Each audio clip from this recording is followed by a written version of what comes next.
nitarika nivoanio mankalaza ny faha-enimpolo taona fampisehonan-tsehatra ny asabotsy faharoa ny volana aogositra amin'ny efatratolakandro ao amin'ny CJST na CRJS teo aloha nasaina manokana ny amboara-peo Ankonombetela Tanambo 5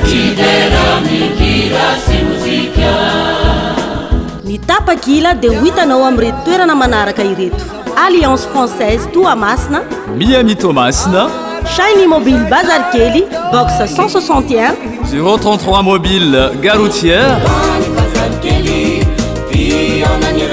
azadino ary ny fotoanantsika miaraka mitarika nivon'io ny asabotsy faharoa ny volana aogositra amin'ny efatratolakandro ao amin'ny CJST Toamasina.